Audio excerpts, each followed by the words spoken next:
He has been an elected member of parliament. I really don't have time to respond to any talk show host. Served as Prime Minister of St. Lucia. My job is one of activity.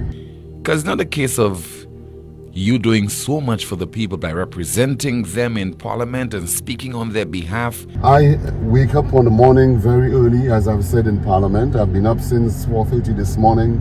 I've been at my desk. I've gotten out. I'm in the field. It's not only that, not only talk, it's action.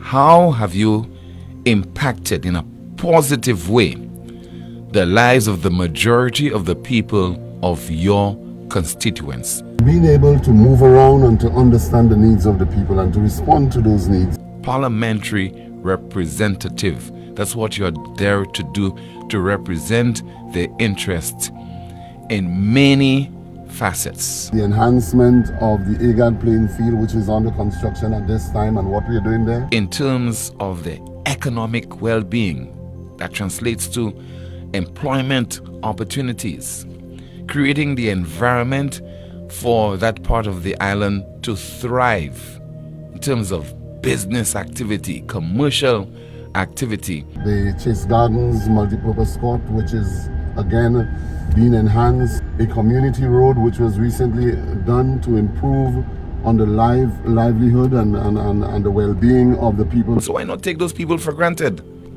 And that is what is happening, as what has happened, and that is what is expected to continue.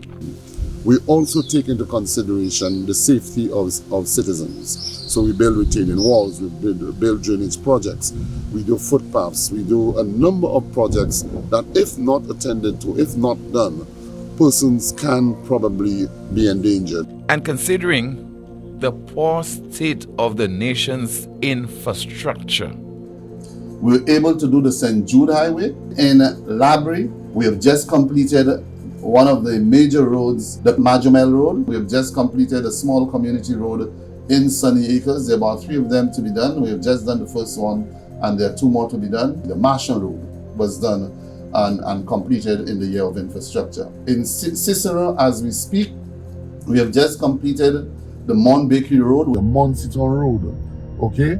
The Rivière Road, which is which is under construction as we speak.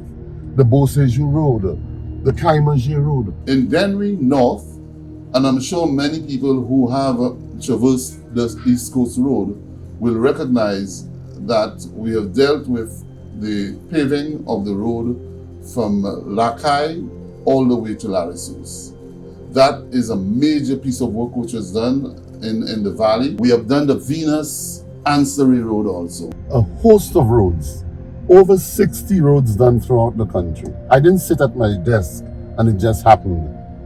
60 roads. At the very least, provide examples of improvements you've made. A number of guardrails have been installed throughout the country at points where we believe are areas of extreme danger to motorists and pedestrians. You have seen an increase in the number of street signs going up, interdirectional signs, traffic signs going up throughout the country.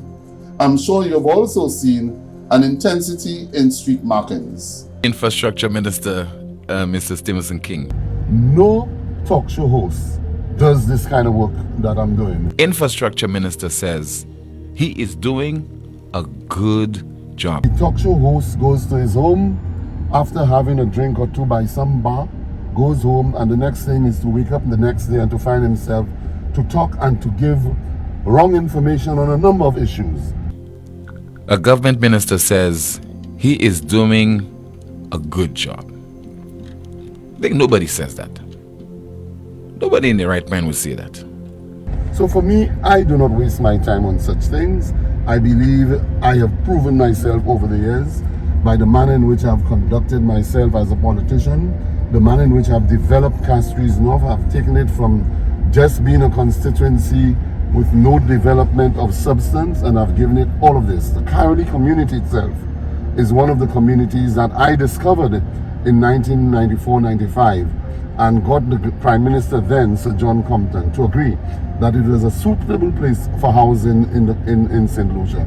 Look at Carolee today, after all those years. Look at the amenities, the vision of having not just houses, but the vision of having a community park, of having a sports facility, of having all of those amenities.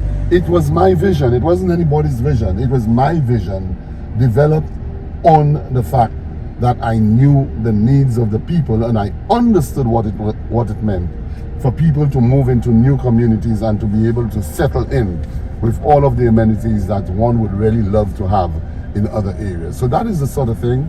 Let the talk show hosts continue to talk. Let them continue to give bad information or ill-informed information or mislead the general public, not objective in any way. But you know, some of them depend on politicians to give them contracts. When a deal goes bad with another partner who wants to go into broadcasting, these are the talk show hosts we have to be careful about, because the posture has been righteous, self-righteous, yet still in the dark and in the background. The behavior is absolutely different. These are the things that we have to be careful about.